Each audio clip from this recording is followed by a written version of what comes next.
ಮೂಡಾ ಹಗರಣಕ್ಕೆ ಸಂಬಂಧಪಟ್ಟಂತೆ ಇವತ್ತು ಸಿಎಂ ಸಿದ್ದರಾಮಯ್ಯನವರಿಗೆ ಬಿಗ್ ಡೇ ಅಂದ್ರೂ ಕೂಡ ತಪ್ಪಾಗಲಿಕ್ಕಿಲ್ಲ. ಕಾರಣ ಇವತ್ತು ಜನಪ್ರತಿನಿಧಿಗಳ ವಿಶೇಷ ನ್ಯಾಯಾಲಯದಲ್ಲಿ ಸಿಎಂ ಅವರ ಭವಿಷ್ಯ ನಿರ್ಧಾರ ಆಗುತ್ತೆ. ಮೂಡಾ ಕೇಸ್ಗೆ ಸಂಬಂಧಪಟ್ಟಂತೆ ಮೂಡಾ ಕೇಸ್ನಲ್ಲಿ ಸಿಎಂ ಸಿದ್ದರಾಮಯ್ಯನವರಿಗೆ ಇವತ್ತು ಬಿಗ್ ಡೇ. ಮುಖ್ಯಮಂತ್ರಿ ಸಿದ್ದರಾಮಯ್ಯನವರಿಗೆ ಬಿಗ್ ರಿಲೀಫ್ ಸಿಗುತ್ತಾ? ಇಂಥದ್ದೊಂದು ಪ್ರಶ್ನೆ ಕಾಡ್ತಾ ಇದೆ. ಇವತ್ತೇ ಜನಪ್ರತಿನಿಧಿಗಳ ಕೋರ್ಟ್ನಲ್ಲಿ ಆದೇಶ ಬಂದ್ಬಿಡುತ್ತಾ?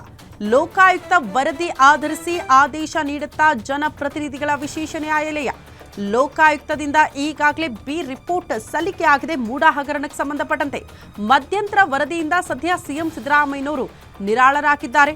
ಮೂಡಾ ಕೇಸ್ನ ಸಂಕಷ್ಟದಲ್ಲಿದ್ದರು ಸಿಎಂ ಸಿದ್ದರಾಮಯ್ಯನವರು ಇಷ್ಟು ದಿನಗಳಿಂದ.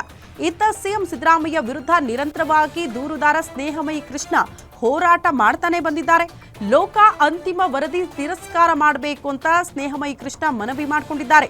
ಆರೋಪಿಗಳಿಗೆ ಲೋಕ ತನಿಖಾಧಿಕಾರಿಯಿಂದ ರಕ್ಷಣೆ ನೀಡಲಾಗ್ತಾ ಇದೆ. ತನಿಖಾಧಿಕಾರಿಯ ಬದಲಾವಣೆ ಕೂಡ ಆಗಬೇಕು ಅಂತ ಆಗ್ರಹಿಸಿ ದೂರುದಾರ ಸ್ನೇಹಮಯಿ ಕೃಷ್ಣ ಸಲ್ಲಿಕೆ ಮಾಡಿರುವಂತಹ ಅರ್ಜಿ.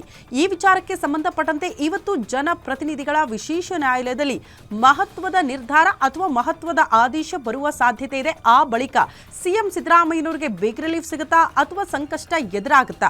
ಈ ಪ್ರಶ್ನೆಗೂ ಕೂಡ ಬಹುತೇಕ ಇವತ್ತು ಉತ್ತರ ಸಿಗಬಹುದು ಅಂತ.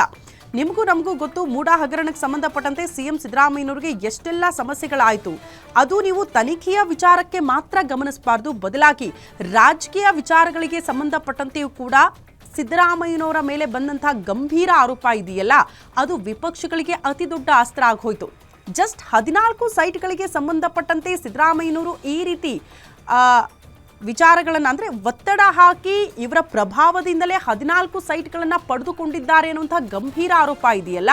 ಸೊ ಆ ಹಿಸ್ಟ್ರಿಯನ್ನು ಗಮನಿಸ್ತಾ ಹೋದರೆ ಸಿದ್ದರಾಮಯ್ಯನವರು ಯಾವ್ಯಾವಾಗೆಲ್ಲ ಅಧಿಕಾರದಲ್ಲಿದ್ದರೋ ಆಗಲೇ ಮೂಡಾ ವಿಚಾರಕ್ಕೆ ಸಂಬಂಧಪಟ್ಟಂತೆ ಬೆಳವಣಿಗೆಗಳಾಗಿದೆ. ಆ ಬಳಿಕ ತಮ್ಮ ಪ್ರಭಾವ ಬೀರಿಯೇ 14 ಸೈಟ್ಗಳನ್ನು ಪಡೆದುಕೊಂಡಿದ್ದಾರೆ ಅನ್ನುವಂಥ ವಿಚಾರಕ್ಕೆ ಸಂಬಂಧಪಟ್ಟಂತೆ ನಿರಂತರವಾಗಿ ದೂರುದಾರ ಸ್ನೇಹಮಯಿ ಕೃಷ್ಣ ಅವರು ಹೋರಾಟ ಮಾಡ್ತಾ ಬಂದರು. ಒಂದ್ ಕಡೆ ಕೋರ್ಟ್ ಏನೋ ಅಸ್ತು ಅಂತೂ ರಾಜ್ಯಪಾಲರು ಇದು ಪ್ರಾಸಿಕ್ಯೂಷನ್ಗೆ ಅನುಮತಿ ಕೊಟ್ಟ ಬಳಿಕ ಈ ವಿಚಾರಕ್ಕೆ ಸಂಬಂಧಪಟ್ಟಂತೆ ಕೋರ್ಟ್ ಮೆಟ್ಟಿಲು ಹತ್ತಿದಾಗ ಕೋರ್ಟ್ ಕೂಡ ಅಸ್ತು ಅಂತೂ ತನಿಖೆ ಮಾಡಿ ಇಷ್ಟು ದಿನಗಳಲ್ಲಿ ವರದಿ ಸಲ್ಲಿಕೆ ಆಗಬೇಕು ಅಂತ. ಬಟ್ ಎಲ್ಲಿ ತನಿಖೆ ಆಯಿತು? ಒನ್ಸ್ ಅಗೇನ್ ರಾಜ್ಯ ಸರ್ಕಾರದ ಅಧೀನದಲ್ಲಿ ಬರುವಂತಹ ಲೋಕಾಯುಕ್ತ ಸಂಸ್ಥೆ. ಹಾಗಾಗಿ ಸ್ನೇಹಮಯಿ ಕೃಷ್ಣ ಅವರು ಆರಂಭದಿಂದ ಇಲ್ಲಿ ತನಕ ಕೂಡ ಹೇಳ್ತಾ ಇದ್ದಿದ್ದು ಒಂದೇ ವಿಚಾರ, ಲೋಕಾಯುಕ್ತ ರಾಜ್ಯ ಸರ್ಕಾರದ ಅಧೀನದಲ್ಲೇ ಬರುತ್ತೆ, ಸರ್ಕಾರದ ಅಧೀನದಲ್ಲೇ ಬರುತ್ತೆ. ಹಾಗಾಗಿ ಅವರ ಪ್ರಭಾವ ಅವರ ಒತ್ತಡ ಇಲ್ಲದೆ ನಿಷ್ಪಕ್ಷಪಾತವಾಗಿ ತನಿಖೆ ಆಗುವುದಕ್ಕೆ ಸಾಧ್ಯ ಇಲ್ಲ ಅನ್ನುವಂತಹ ವಿಚಾರಗಳನ್ನ ಪ್ರತಿ ಬಾರಿ ಹೇಳ್ತಾ ಬಂದಿದ್ರು. ಈ ಹಿಂದೆ ಅವರು ಸಿಬಿಐಗೆ ಈ ಕೇಸನ್ನು ವರ್ಗಾವಣೆ ಮಾಡಬೇಕು ಅಂತ ಕೋರ್ಟ್ನಲ್ಲಿ ಹೋರಾಟ ಮಾಡಿದ್ರು, ಬಟ್ ಅಲ್ಲೂ ಕೂಡ ಹಿನ್ನಡೆಯಾಗಿದೆ.